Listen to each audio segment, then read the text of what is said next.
Hey everybody, it's Dave McKeever and Richard Hundley. We're with Advanced One McKeever Real Estate, and we're back with another episode of our Ask the Broker show and podcast. And this is a podcast and show. We talk about all things related to real estate and helping agents and tips and mindset and all sorts of great information when it comes to building a successful real estate business. And one thing that Richard would probably agree that will give you long-term success in real estate is having a database, or big time having a place where you put all your clients, past clients, sphere of influence, all their information together in one localized system, which we call a database. So I know personally, majority of my referrals and business comes from having a database and staying in front of those people.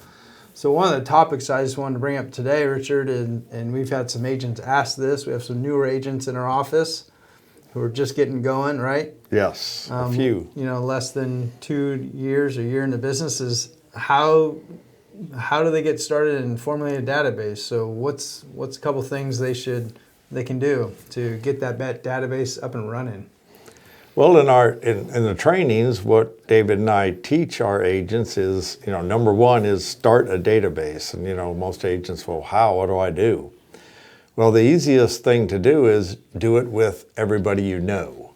Mm-hmm. Friends, relatives, even people you know at the certain stores you go to. The cashier knows you from going there for 5 years, things like that. So start off with your, for a better word, sphere of influence, people you know. Get that up to 25, get that up to 50. Keep building it. That's the main one, and that's what we tell new agents to get started on it. But now they've done that. Now what do they do to keep growing it, David, to get it bigger and bigger so that someday it's really going to be their go-to in real estate?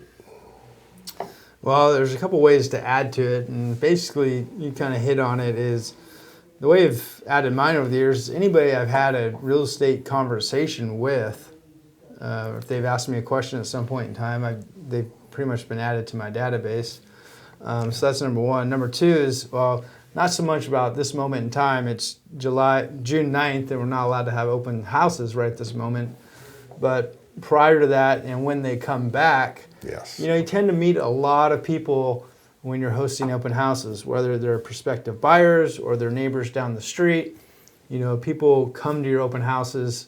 They could just be a looky-loos, but that's okay. Those are the people you want to maybe form a relationship with, and they may need help in a year from now, or 2 years from now, or 3 years from now.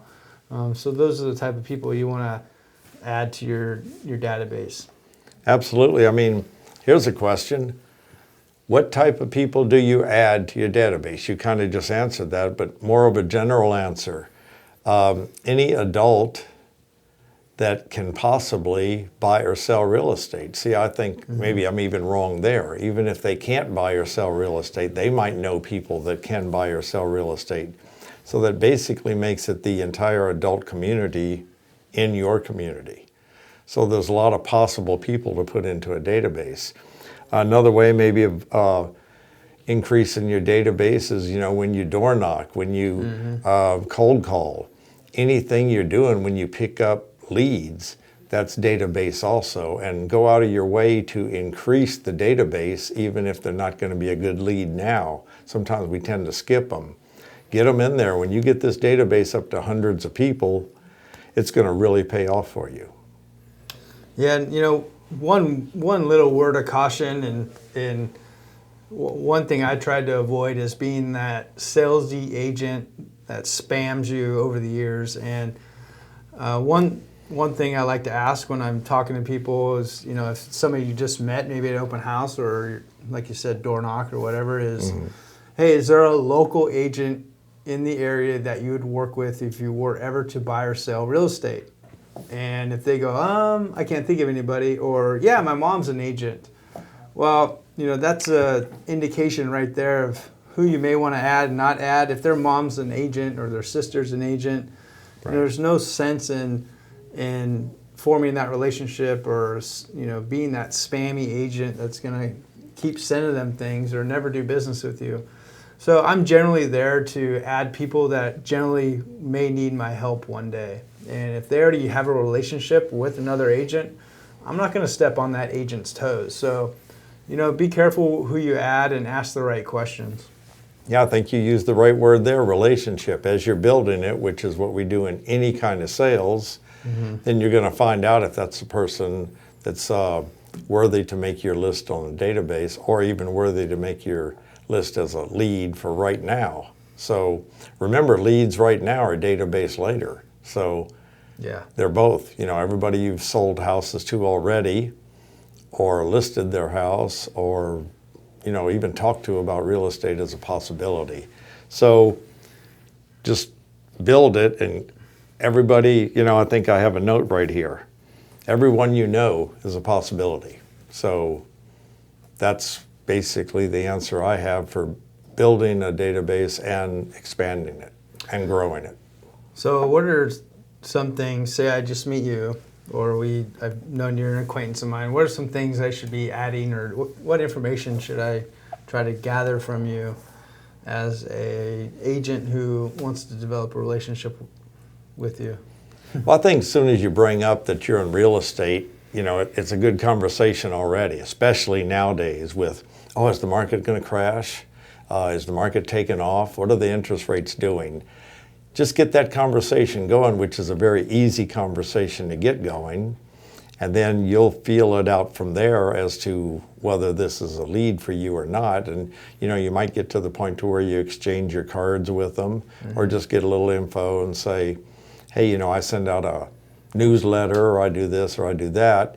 Could I add you to that list? Most will say, oh, sure, I'm not going to try to sell you. I'm just sending you information. So email address, perhaps? Email newsletter? Yeah, obviously, David, you said this way at the beginning of this show. Now, with the new wave of, social media and, the Facebook and the LinkedIn and so on down the line, you might have a database. You might have 4 or 5 databases. You might have the one that's your farm. You might have the one that's the Facebook people. You might have the LinkedIn. You might have, your list that people you call.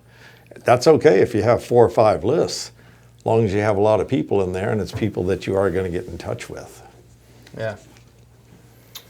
Well, I think that's, there's a lot to basically take in there, but I think we've covered the how to develop a great database, and some things maybe to do and some things maybe to avoid. And unless there's anything else you want to add. Don't be shy. Yeah, don't be shy. So thank you everybody for watching today's Ask the Broker show. If you have any questions or tips or comments, comment below or reach out to us. Don't forget to please like this or subscribe button here on YouTube. So thanks everybody for watching.